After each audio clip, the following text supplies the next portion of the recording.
Siya classes में आप लोगों का स्वागत है। आइए हम अपनी क्लास को शुरू करते हैं। आज की क्लास में हम देखेंगे MA 4th semester home science human development paper second, जिसका नाम है असमर्थ एवं असक्षम बालकों की देखभाल, care of children with disabilities and illnesses. इसके अंतर्गत आपका एक टॉपिक आता है कि जो वाक विकलांग बालक होते हैं उनकी शिक्षा दीक्षा के लिए आप किस तरह के उपाय कर सकते हैं। तो आज की क्लास में हम देखेंगे वाक विकलांग बालकों की शिक्षा के उपाय। चलिए देख लेते हैं। वाणी भाषा दोषों से युक्त बालकों को शिक्षा देते समय विशेष ध्यान देने की आवश्यकता होती है। जो कि वाणी या फिर भाषा दोष से युक्त बालक होते हैं उनको शिक्षा देते समय विशेष ध्यान देने की आवश्यकता होती है। समुचित उपचार से उनके वाणी दोषों को दूर किया जा सकता है। अगर ऐसे बच्चों का समुचित उपचार किया जाता है तो उनके अंदर जो वाणी दोष व्याप्त होता है उसको दूर किया जा सकता है। इसके लिए निम्नांकित उपाय किए जा सकते हैं। जो वाक विकार होता है इसको दूर करने के लिए निम्नांकित उपाय किए जा सकते हैं। पहला है, बालक का पालन पोषण खुशहाल एवं आनंदमयी वातावरण में किया जाना चाहिए। जो वाक विकलांग बालक है उसको खुशहाल और आनंदमयी वातावरण में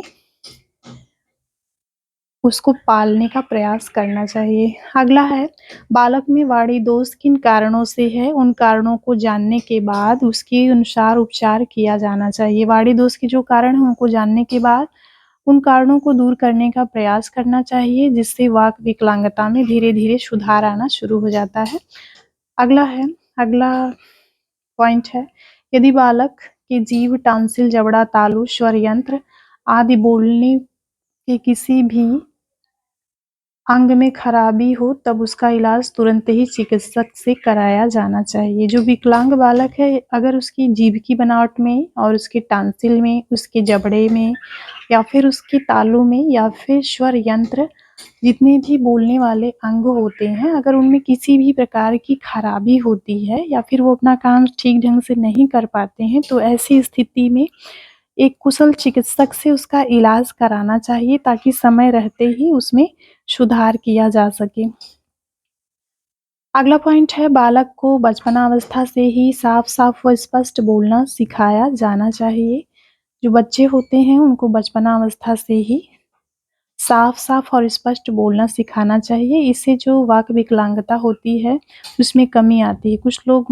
कुछ माता पिता ऐसे होते हैं जो बचपनावस्था में ही तोतली भाषा में बच्चों से बात करते हैं, जिसके कारण वो बड़े होने पर भी तुतला तुतला के बात करते हैं। तो एक कारण ये भी होता है, इसलिए बाल्यावस्था से या फिर बचपनावस्था से ही ध्यान देना चाहिए कि जो बच्चे हैं उनसे स्पष्ट भाषा में बात करना चाहिए और स्पष्ट उच्चारण करने के लिए उनको प्रोत्साहित करना चाहिए। यदि बच्चा तुतलाकर या हकलाकर बोलता है तो कदापि उसे प्रोत्साहित नहीं करें। अगर जो बच्चा है वो तुतला तुतलाकर बोलता है या फिर हकलाकर बोलता है तो उसको उस तरह से बोलने के लिए आप प्रोत्साहित न करें, बल्कि उसको सही से उच्चारण करने के लिए प्रोत्साहित करें और ना ही उनके समक्ष तुतलाकर या हकलाकर ही बातें करें।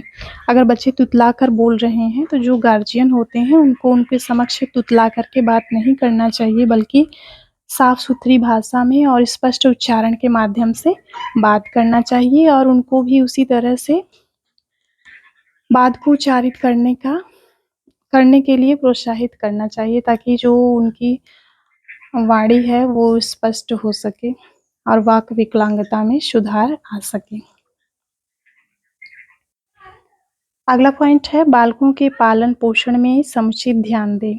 इसके साथ ही जो बालक हैं उनके पालन पोषण पर समुचित ध्यान देना चाहिए, उनकी स्वास्थ्य की देखभाल करनी चाहिए, उनको समुचित पोषण प्रदान करना चाहिए ताकि उनका स्वास्थ्य बना रहे। अगला पॉइंट है, यदि बालक धीमी गति से सीखने वाले हैं तो तब उनके लिए अलग से पाठ्यक्रम की व्यवस्था की जानी चाहिए। कभी-कभी ऐसा होता है कि कुछ बालक जो होते हैं वो स्लो लर्नर होते हैं, बाकी बच्चों की अपेक्षा वो धीरे-धीरे सीखते हैं, तो ऐसी स्थिति में उनके लिए अलग से पाठ्यक्रम की व्यवस्था की जानी चाहिए, जो कि उनकी क्षमता के अनुसार हो। अगला है, सरकार द्वारा ऐसे बालकों को शिक्षित करने के लिए विशेष शिक्षा केंद्र खोले जाने चाहिए, जहां उन्हें मुफ्त शिक्षा के साथ ही साथ छात्रवृत्ति भी दी जाए।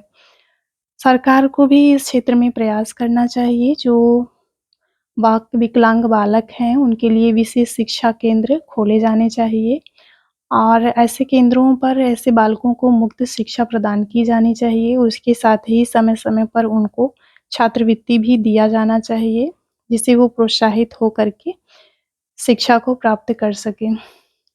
अगला पॉइंट है व्यावसायिक शिक्षा पर जोर देना चाहिए ताकि बालक आत्मनिर्भर होकर अपना जीवन यापन करने के साथ ही परिवार का भी भरण-पोषण कर सके।